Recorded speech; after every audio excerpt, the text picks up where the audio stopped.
1961년 창단한 이래 한 번도 월드시리즈 정상에 서지 못했던 텍사스는 62년 만에 첫 우승을 차지했습니다. 텍사스는 2021년 시즌이 끝난 뒤 FA로 시거와 세미엔을 영입해 전력을 보강했습니다. 약점으로 평가받은 마운드는 디그롬과 포스트 시즌에 강한 이볼디를 영입했습니다. 여기에 체프먼과 사이 영상만 3번 수상한 슈어저까지 영입했죠. 그럼에도 최고의 선택은 보치 감독을 선임한 것 같습니다.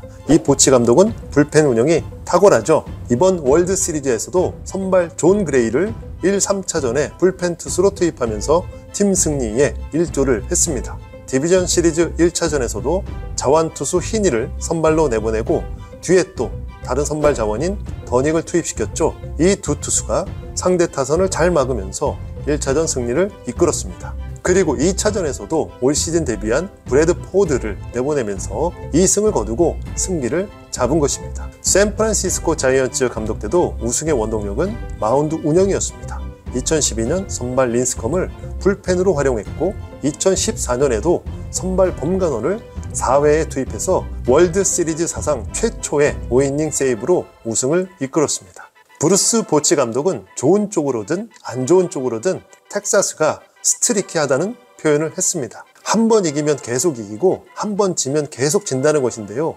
그의 말대로 텍사스는 3, 4, 5차전을 연달아 승리하면서 월드시리즈 우승컵을 들어올렸습니다. 이로써 보치 감독은 2년 전 100패를 했던 텍사스를 월드시리즈 정상에 올려놓았고요.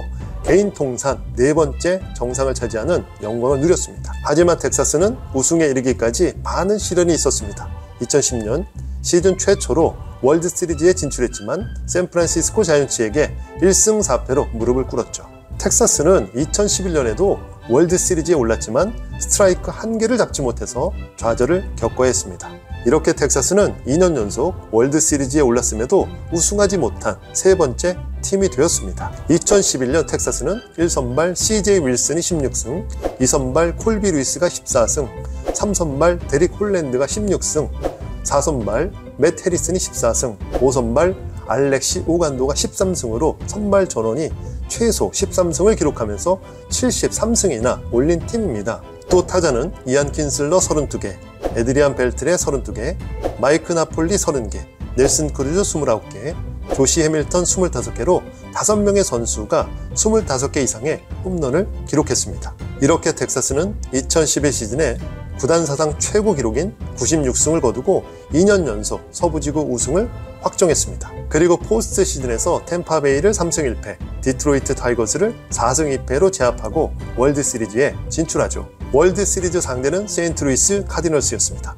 텍사스는 5차전까지 3승 2패로 창단 첫 우승에 단 한 경기를 남기게 되었습니다. 그러나 5차전까지는 반전 드라마의 전초전에 불과했어요.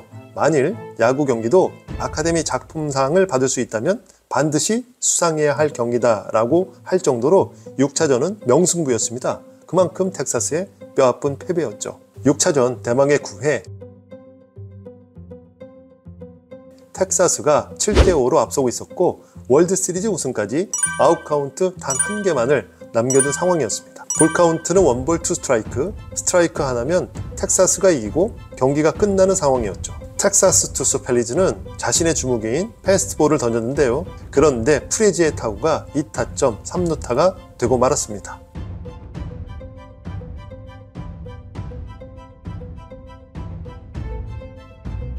이렇게 텍사스는 아웃카운트 1개, 아니 스트라이크 1개를 잡지 못해서 우승을 놓쳐버렸습니다. 당시 상황을 보시죠. 우익수는 넬슨 크루즈 선수입니다. 넬슨 크루즈는 이 잠깐 사이 3번의 실수를 하게 됩니다. 첫 번째 실수는 7번째 스텝부터 스피드를 이유 없이 줄인 것입니다. 평범한 플라이 타구로 착각하고 여유를 가졌던 것이 실수입니다. 뒤늦게 아차 싶었지만 이미 늦었죠. 공은 발보다 빠르거든요. 두 번째 실수는 우타자의 타구는 우측으로 흐른다는 것을 잊은 것입니다. 우타자의 타구는 안쪽으로 휘어져 들어오는 법이 없습니다. 바깥쪽으로 흐르거나 휘어지는 타구가 대부분이죠. 그렇게 보면 크루즈는 포구 지점을 더 우측으로 잡았어야 했어요. 포구 지점에 미리 가 있어야 하는데 타구를 따라가는 수비가 아쉽습니다. 세 번째는 상황 판단 실수입니다. 텍사스는 7대5로 이기고 있었죠. 주자가 1, 2루인데요. 2루 주자는 어쩔 수 없더라도 1루 주자가 홈으로 들어가는 건 막아야 했던 거죠. 직접 포구할 수 없다면 펜스 플레이를 해서 동점을 주지 않을 수도 있었는데요. 두고두고 아쉬운 장면이었습니다. 결과적으로 텍사스는 패했고 세인트루이스 카디널스에게 승기가 넘어가면서 우승을 내주게 되었습니다. 이렇게 역경과 시련이 오면 이를 잘 견디는 것은 참 어려운 것입니다. 우리는 대부분 역경과 시련이 오면 좌절하고 포기하는 쪽을 선택합니다. 또 실패할 것이다 라는 마음이 지워지지 않기 때문입니다. 그래서 아무것도 하지 않는 무력감을 선택합니다. 그러나 이 두려움을 이겨낼 수만 있다면 최악의 상황이 아닌 오히려 인생을 바꿀 만한 가능성을 만나게 됩니다. 눈에 보이는 성과가 없을 때 나타나는 시련은 성공을 향해 나아가는 필수적인 과정입니다. 유튜브로 인생을 역전한 세이칼은 그의 할아버지의 말씀을 듣고 도전을 멈추지 않아서 9천억을 벌 수 있었다고 합니다. 할아버지는 바로 다른 방법이 없을 때는 그냥 열심히 하렴, 그러면 된단다라는 말씀이었습니다. 텍사스 역시 2010년, 2011년 2년 내리 아메리칸 리그 우승을 차지하고도 월드 시리즈에서 거푸 고배를 맞았지만 다시 뛰었습니다.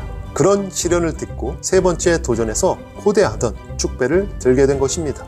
불가능, 그것은 아무것도 아니다. 오늘은 여기까지입니다. 구독을 눌러주시면 더 좋은 영상으로 찾아오겠습니다. 고맙습니다.